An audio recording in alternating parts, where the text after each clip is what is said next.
قرآن میں واضح موجود ہے کہ دن کے دونوں کناروں کے اوپر نماز کو قائم رکھو، بے شک نیکیاں گناہوں کو مٹا دیتی ہیں.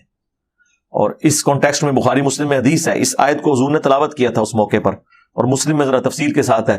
جب ایک صحابی نے کہا کہ میں نے آج ایک غیر محرم عورت کو گلے لگا لیا راہ چلتے ہوئے کسی گاؤں ایریا میں دور دراز، لیکن میں نے اس کے ساتھ یعنی وہ انٹر کورس والا معاملہ نہیں کیا، تو آپ مجھے پاک کر دیں. حضور علیہ السلام تھوڑی دیر خاموش رہے اور پھر یہ آیات نازل ہوئی اللہ کی طرف سے. پھر آپ نے وہ سوال کرنے والے کو بلایا اور آیات تلاوت کی کہ ٹھیک ہے نماز پڑھو، اللہ تعالیٰ معاف کرے گا. اب اس کا مطلب یہ نہیں کہ کوئی شخص یونیورسٹیز میں کالجز میں ڈیٹے مارتا رہے اور اینڈ پہ نماز پڑھے اور کہ جی معاف ہو گیا. نہیں، ایک دفعہ ہی واقعہ ہوا ہے.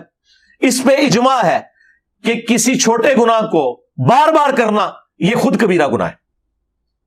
یہ ذہن میں رکھیے گا. ایک ان انٹینشنلی ایک چیز ہوگی وقتی طور پر، ایک پورے پلان کے ساتھ آپ بار بار کرتے ہیں کہ خیر ہے اس میں کیا حرج ہے. تو اس میں بھی اجماع ہے کہ جو چھوٹے گناہ لوگ تصور کیے ہوئے ہوتے ہیں ان کو پوری انٹینشن کے ساتھ بار بار کرنا یہ بھی کبیرہ گناہ ہے. اور یہ توبہ والا بھی جو کنسپٹ ہے نا پاکستان میں، یہ مجھے نہیں سمجھ آتی ہے کون سی توبہ انہوں نے بنائی ہوئی ہے.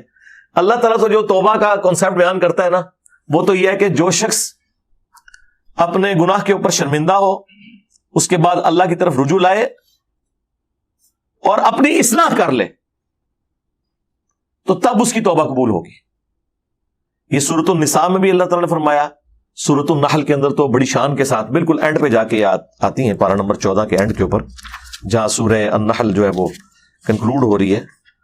تو آپ کو پتہ چل جائے گا قرآنی توبہ میں اور پاکستانی توبہ میں کیا فرق ہے. زمین آسمان کا فرق ہے سرکار، پتہ نہیں ہمیں کون سا.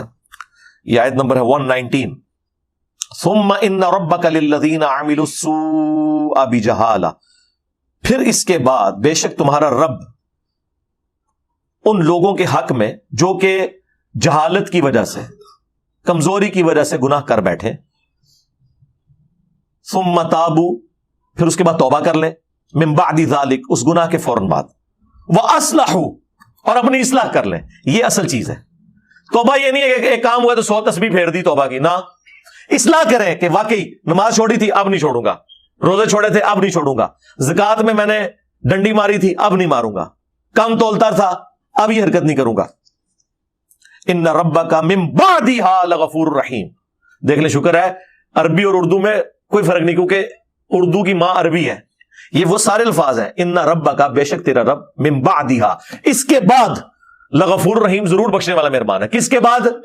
توبہ کرے، جہالت میں گناہ کر بیٹھے، توبہ کر لے، اپنی اصلاح کر لے، پھر بعد میں اگر توبہ کرتا ہے نا، یعنی اس کے بعد اللہ کی طرف رجوع لاتا ہے، پھر اللہ تعالیٰ اسے معاف فرمانے والا ہے. لیکن جو شخص پوری انٹینشن کے ساتھ کام چک کے رکھا ہوا ہے جس نے، وہ نہیں سرکار.